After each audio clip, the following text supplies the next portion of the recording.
अस्सलामुअलैकुम। आज जिस टॉपिक से रिलेटेड हम बात करने लगे हैं दैट इज़ टॉक्सिकोलॉजी। इस वीडियो में हम ऑलमोस्ट 9 to 10 पॉइजन्स डिस्कस करेंगे जिनकी पास टॉस भी आई हुई है। सबसे पहले बात करते हैं ऑर्गेनोफॉस्फेट की। ऑर्गेनोफॉस्फेट पॉइजनिंग में सिनेरियो दिए हुए आगे जो है कुछ ऐसे भी सिनेरियोज हैं जहाँ पे पिक्चर्स अवेलेबल हैं। सिनेरियो क्या है? A 30-year-old female who lives in a farmhouse was brought to the emergency room in serious condition after ingesting a liquid from an unlabelled bottle found near her bed, apparently suicidal attempt. She present with diarrhea, frequent urination, convulsions, breathing difficulty breathing, and constriction of pupil and excessive salivations. ये जो सारे science and symptoms हैं कि breathing में difficulty हो रही है, मतलब ब्रोंको कंस्ट्रिक्शन हो रही है, कंस्ट्रिक्शन ऑफ द प्यूपिल हो रही है, स्लाइवेशन, यूरिनेशन और कन्वल्जन्स हो रही हैं। ये सारे साइंस एंड सिम्टम्स जो हैं हमें बता रहे हैं कि ये ऑर्गेनोफॉस्फेट पॉइजनिंग है। और एक इंपॉर्टेंट सिम्टम यहाँ पर क्या है कि ये फार्म हाउस, बेसिकली जो फार्म हाउसेज होते हैं जहाँ पे ये सारे एग्रीकल्चर वर्क वगैरह हो रहे होते हैं, तो वहाँ पे जहाँ पे प्लांट्स वगैरह होते हैं तो वहाँ पे इंसेक्टिसाइड स्प्रेज यूज़ किए जाते हैं। तो वो organophosphate poisoning is basically via insecticide sprays. तो आइडेंटिफाई तो हम कर ही चुके हैं कि ऑर्गेनोफॉस्फेट पॉइजनिंग है। Next is right fatal dose and time. Fatal dose की बात की जाए तो 25 to 350 मिलीग्राम होती है, जबकि टाइम हाफ एन आवर से लेकर 3 वीक्स तक वेरी कर सकता है। What is its antidote and its amount? See, अगर हम इस पूरे सिनेरियो को समझें तो इसमें हमारे पास कॉलिनर्जिक एक्टिविटी बढ़ रही है, सारी सीक्रीशंस बढ़ रही हैं, ब्रोंको कंस्ट्रिक्शन हो रही है, मेयोसिस हो रही है, स्लाइवेशन, यूरिनेशन, सारी सीक्रीशंस बढ़ी है, जीआईटी मोटिलिटी बढ़ी है क्योंकि डायरिया हो रहा है। तो ये सारे सिनेरियो में बता रहे हैं ये कॉलिनर्जिक है। तो बेसिकली जो कॉलिनर्जिक एक्टिविटीज़ बढ़ जाती हैं तो उसका एंटीडोट क्या होता है? Cholinergic antagonist, that is atropine. तो इसका जो एंटीडोट है दैट इज़ व्हाट? एट्रोपिन। और एट्रोपिन की डोज होगी 2 milligram IV after every 15 to 20 minutes, जब तक ये सारे साइंस एंड सिम्टम्स नॉर्मलाइज नहीं हो जाते। What is the postmortem appearance of this poisoning? Postmortem appearance की बात की जाए तो फेस साइनोस्ड मिलेगा, ब्लडी फ्रॉथ मिलेगी from nose and mouth, stomach has froth and petechial haemorrhages, lungs में पल्मोनरी एडिमा और हेमरेज मिलेगा।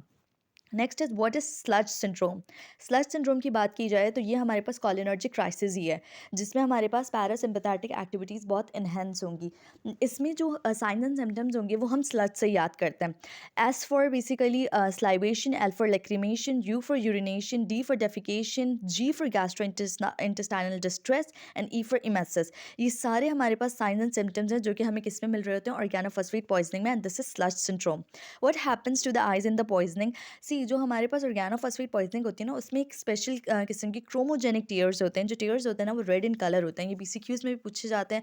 ये वो पॉइंट्स हैं जो सारे बीसीक्यूज में भी पूछे जाते हैं और ऑस्पी में भी आती है ये। तो इसमें क्रोमोजेनिक टीयर्स मिल रहे होते हैं, वो रेड इन कलर होते हैं, वो ब्लर्ड विजन मिल रहा होता है और miosis, construction of the pupil मिल रही होती है। सो ऑर्गेनोफॉस्फेट कंप्लीट हो गया। नेक्स्ट पॉइजनिंग की बात करते हैं। कोकेन पॉइजनिंग है जो कि 34-year-old male admitted to emergency with chest pain, tachycardia, dizziness and nausea. He was pale and aphrotic and appeared nervous and irritable, also has tremors. He states that he was at party earlier in the evening, had smoked there and snort cocaine. तो हमें question में ही बता दिया गया है कि उसने cocaine जो है वो ली हुई है और उसी की वजह से ये सारे इरिटेबिलिटी, नर्वसनेस और डिजीनेस, नॉजियस की सारे सिम्टम्स अपीयर हो रहे हैं। Now the question is what is its fatal dose? Fatal dose की बात की जाए तो 1 ग्राम होती है। और ऐसा कोई बंदा जो कि एडिक्टेड हो, जो कि इसको बहुत ज़्यादा यूज करता हो, तो उसमें इसकी जो फेटल डोज है वो 1 ग्राम से ज़्यादा होगी। What are the signs and symptoms of acute cocaine poisoning? So signs and symptoms involve euphoria, excitement, mydriasis, tachycardia, hypertension, tachypnea, then nausea, muscle twitching, etc. इसके अलावा हेलुसिनेशंस भी मिल रही होती है इसमें और हाइपरथर्मिया हो रहा होता है, जिसे हम बोलते हैं cocaine fever. What is Magnan symptom? सबसे पहले तो मैं आपको ये बता दूं कि जो मैग्नेन सिम्टम है इसके अदर नेम होते हैं कोक बग एंड फॉर्मिकेशन। तीनों नाम याद रखिएगा, मैग्नेन सिम्टम, फॉर्मिकेशन एंड कोक बग। इसमें क्या होता है कि टेक्टाइल हेलुसिनेशन, नेक्स्ट बीसीक्यू में पूछा जाता है किस टाइप की हेलुसिनेशन है? ये टेक्टाइल हेलुसिनेशन है, जिसमें जो कोकेन एडिक्टेड पर्सन है वो क्या फील करता है? अ sand under his lying under the skin, उसकी स्किन के नीचे जो है वो सैंड प्रेजेंट हो, फीलिंग ऑफ सैंड हो, या फिर insect crawling over the body. So it is a tactile hallucination of the addicted cocaine person characterized by a feeling of sand particles lying under the skin or insect crawling over the body. और next question की बात करें कि what is the medico legal importance of cocaine poisoning, तो यही है कि ये हमारे पास एडिक्शन के लिए यूज़ की जाने वाली ड्रग है। इसके अलावा क्योंकि इसमें नॉन स्टेराइल इंजेक्शंस यूज़ किए जाते हैं तो that can cause basically AIDS, hepatitis B and C. और अगर कोकेन की ये नॉन स्टेराइल इंजेक्शंस जो हैं वो प्रेगनेंसी के दौरान लिए जाएँ तो क्रैक बेबीज़ होंगे। और इसके अलावा ये तो सारे एडिक्शन से रिलेटेड हैं। इसके अलावा ये एज एन एनाल्जेसिक भी यूज़ होती है इन cancer patient. Next is cocaine is affecting which neurotransmitter. Basically जो कोकेन की साइको एक्टिव जो प्रॉपर्टीज़ है ना वो इसलिए होती हैं क्योंकि ये हमारे पास एक्शन कर रहा होता है the neuro transmitter sides by production of dopamine. Dopamine जो है ना उसकी प्रोडक्शन बढ़ाता है ताकि वो pleasure centre of the brain को स्टिमुलेट कर सके और यूफोरिक जो यूफोरिक और एक्साइटमेंट जो इसकी प्रॉपर्टीज़ हैं वो सारी इन्हांस हो सकें। Next is what is meant by speed ball. जब बात करें स्पीड बॉल की तो स्पीड बॉल्स जो होती है ना एक मिक्सचर होती है डिप्रेसेंट एंड स्टिमुलेंट का। जो एज ए स्टिमुलेंट यूज़ होता है that is basically cocaine itself, और जो डिप्रेसेंट होता है दैट इज़ हीरोइन। तो हीरोइन एंड कोकेन के मिक्सचर को जब ले उसे स्पीड बॉल बोलते हैं। ये जो मिक्सचर है that is known as speedball. Now the last question is what is body packers. तो बॉडी पैकर्स वो लोग होते हैं जो कि सॉलो करते हैं पैकेट्स ऑफ द ड्रग्स को in order to smuggle them across the borders. कि वो सॉलो कर लेते हैं बॉडी के अंदर, उनके ये सारे चले जाते हैं पैकेट्स, और उसके बाद जो है वो सॉलो करके ड्रग्स को स्मगल करते हैं अक्रॉस द बॉर्डर्स। ये होते हैं। तो बॉडी पैकर्स क्या हैं? स्मगलर्स हैं of the drugs. Next scenario की बात करें तो इसमें हमें पिक्चर मिली हुई है। ये जो पिक्चर है इसमें अगर हम देखें तो इसमें ये लाइंस बनी हुई हैं। These lines are known as Mees line, और ये हमें मिलती हैं only in arsenic poisoning. So the identification is arsenic poisoning. What is Mees line उन्होंने सेकंड क्वेश्चन में पूछ लिया मीज लाइन क्या होती हैं। तो पिक्चर से ही हम समझ लेते हैं कि these are the white bands that are present on the finger Niels और टो नील्स। तो ये फिंगर नील्स या टो नील्स पर मिल रही होती हैं जो कि हमें कौन सी कंडीशन में मिलती हैं? आर्सेनिक पॉइजनिंग में। अच्छा, अब यहीं पर मैं एक्स्ट्रा बताती जाऊँ कि हमें एक रेन ड्रॉप पिगमेंटेशन भी मिल रही होती है। रेन ड्रॉप पिगमेंटेशन भी हमारे पास क्या है? आर्सेनिक पॉइजनिंग का ही एक अपीयरेंस होती है, कंडीशन है जिसमें क्या हो रहा होगा? Hyperkeratosis of the palm of the hands and soles of the feet मिल रही होगी। अच्छा, इसमें जो पिगमेंटेड स्किन होती है ना उसको समटाइम्स जो होता है वो मिक्सड कर लिया जाता है या कन्फ्यूज कर लिया जाता है with Edison's disease. Edison's disease के साथ, क्योंकि उसमें भी हाइपर पिगमेंटेशन होती है ना एडिसन्स डिजीज़ के साथ, तो उसके साथ हमें उसके साथ जो है वो मिसडायग्नोज हो जाती है। तो हमारे पास आर्सेनिक पॉइजनिंग से रिलेटेड दो इंपॉर्टेंट बातें Mees line, white bands on the finger Niels और toes nails, and rain drop pigmentation that is hyper keratosis appearance of the palms of the hand and soles of the feet. Next is what is its antidote and its dose. Now antidote में हमारे पास दिया जाता है freshly precipitated hydrated ferric oxide. Freshly precipitated hydrated ferric oxide जो convert कर देता है इसकी टॉक्सिक प्रिंसिपल्स को into the ferric arsenate. Ferric arsenide जो होता है वो हमारे पास क्या होता है? लेस टॉक्सिक होता है और हार्मलेस सॉल्ट होता है, तो वो हार्मलेस सब्सटेंस में कन्वर्ट कर देता है। ठीक है। So the antidote is freshly precipitated hydrated ferric oxide, जिसकी डोज क्या होती है? 1 table spoon in water for 2 to 3 days। अच्छा, अगर ये अवेलेबल ना हो तो अल्टरनेटिवली हम दे सकते हैं calcium magnesia and charcoal. Calcium magnesia and charcoal. ठीक है, ये हो गया इसका antidote. Next question is which type of anaemia occur in this poisoning. Anaemia की बात की जाए तो माइक्रोसाइटिक हाइपोक्रोमिक एनीमिया मिल रहा होता है इसमें, और इसके अलावा मैं आपको और 2-3 ईसीजी इसमें आर्सेनिक पॉइजनिंग में ईसीजी बहुत इंपॉर्टेंट रोल प्ले कर रही होती है कि इसकी जो क्यूआरएस होता है वो ब्रॉड मिल रहा होता है, क्यूटी प्रोलंगेशन मिल रही होती है, एसटी डिप्रेशन मिल रही होती है, और टी वेव फ्लैटनिंग मिल रही होती है। ईसीजी की भी चेंजेस, एक तो माइक्रोसाइटिक एनीमिया यहीं पर पूछा हुआ है, इसके अलावा जो हमारे पास मोस्ट इंपॉर्टेंट ईसीजी है QRS broadening, QT prolongation, ST depression and T wave flattening मिल रही होती है। Next question is what is its medico legal importance. Medico legal importance की बात की जाए तो ये हमारे पास होमिसाइडल आइडियल होमिसाइडल पॉइजन है।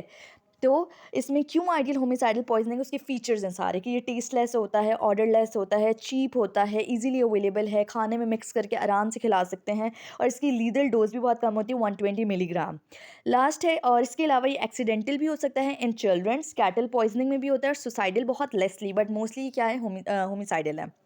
अब नेक्स्ट पिक्चर देखें तो ये हमारे पास सीड्स गिवन है। दीज आर खसखस सीड्स। ये हमारे पास पास्ट में आई हुई है जिसमें यही सीड्स गिवन थे, सिर्फ यही पिक्चर थी खसखस सीड्स की, तो मैंने वही यूज़ कर ली।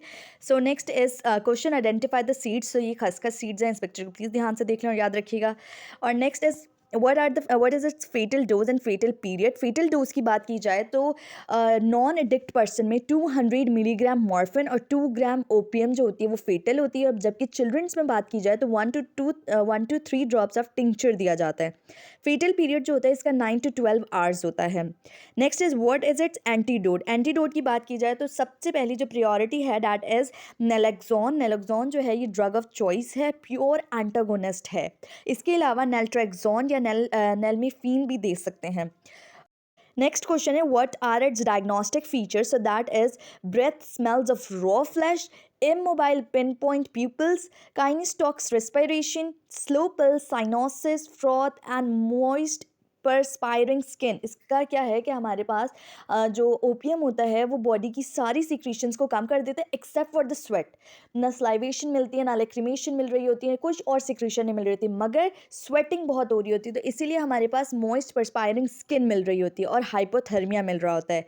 Last question is describe their mode of action. जो हमारे पास कोडीन, मॉर्फिन, नारकोटिक्स होते हैं, ये एक्टिव कंपाउंड्स होते हैं जो कि एक्ट करते हैं on the receptors of endorphin and the enkephalins. These are CNS depressants. ये क्या है? सीएनएस डिप्रेसेंट्स हैं।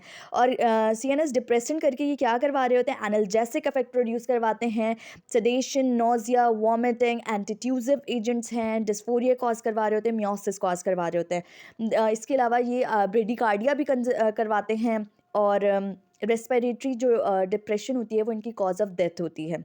नेक्स्ट सिनेरियो में ये पिक्चर में है, जिसमें ये क्या है, हमारे पास पोस्टमार्टम लिविडिटी दिखाई गई है, जो कि हमारे पास कैसी है? चेरी रेड ब्राइटिश पिंक सी कलर की है। So the cherry red staining of the skin in postmortem lividity हमें मिलती है इन कार्बन मोनोऑक्साइड पॉइजनिंग। तो ये पिक्चर है from carbon monoxide poisoning.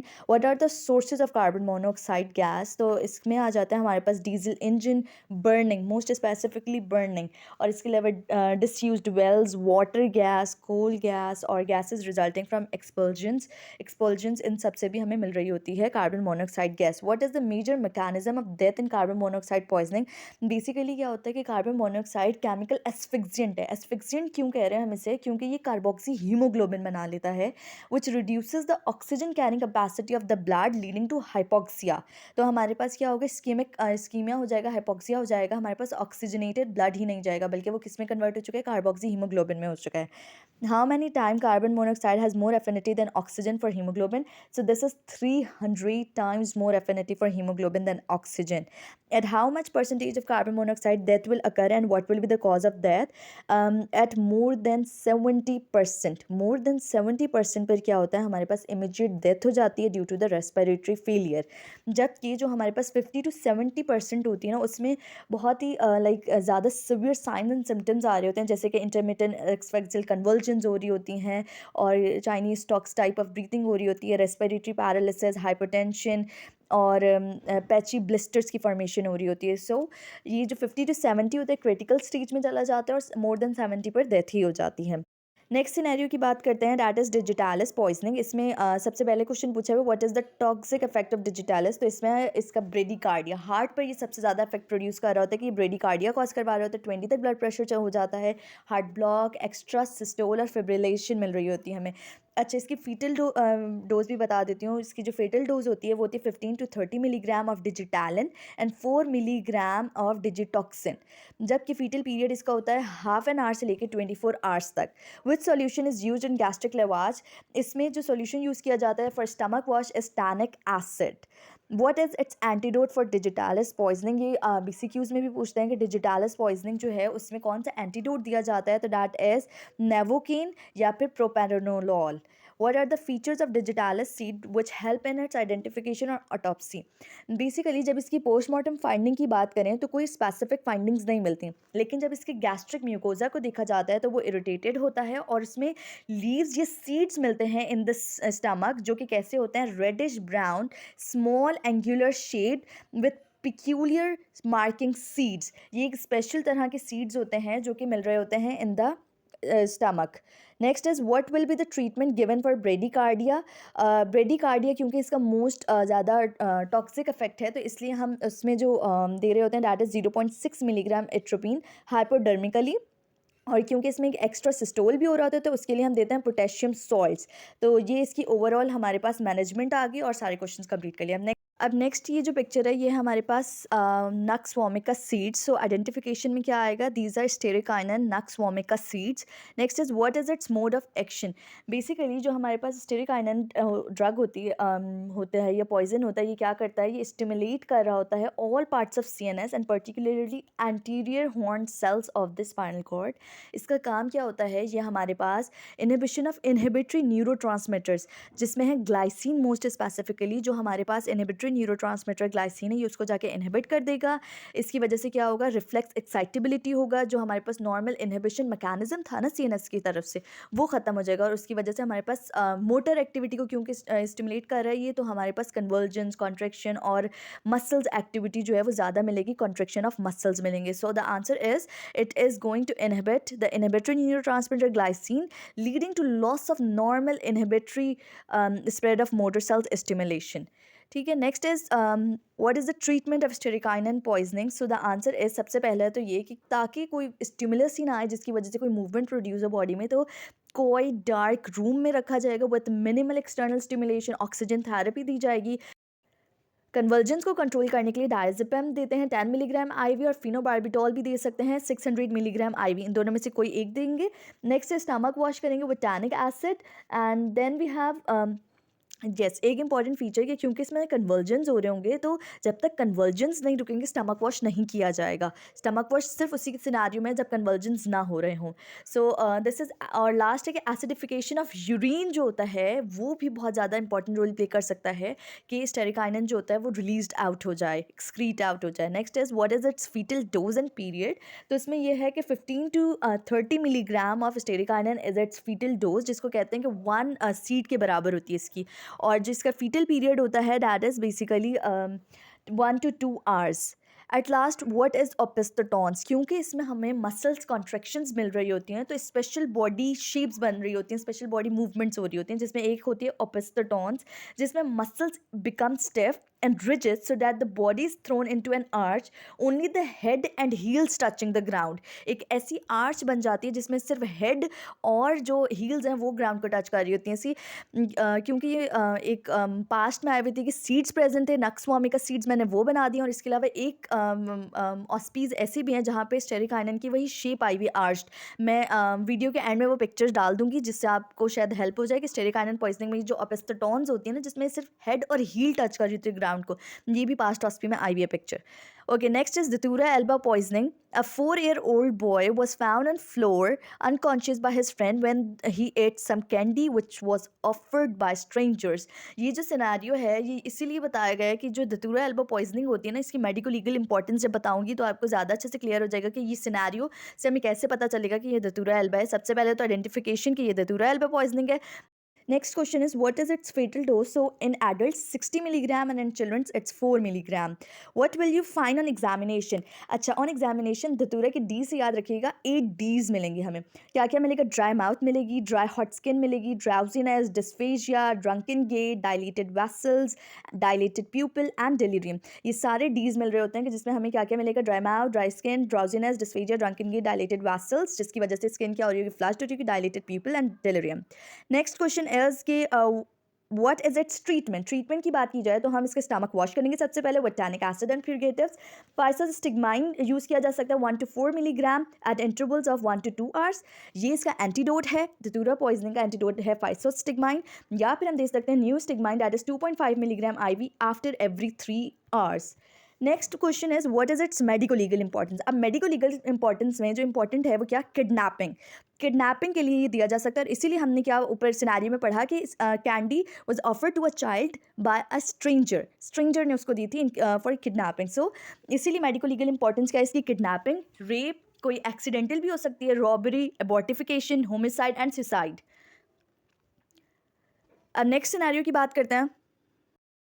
A 7-year-old boy came to emergency with complaint of burning sensation in mouth and difficulty in breathing. His mother gave history that he sipped few milliliter of kerosene capped in water bottle mistakenly during last night.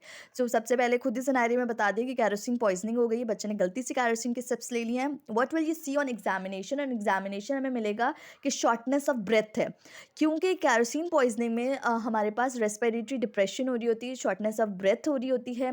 Number 1 इसका most important feature इतनी हो जाती है कि pneumonia की तरफ भी proceed कर सकती है। स्मेल ऑफ कैरोसिन मिलती है and breathing, vomiting and urine.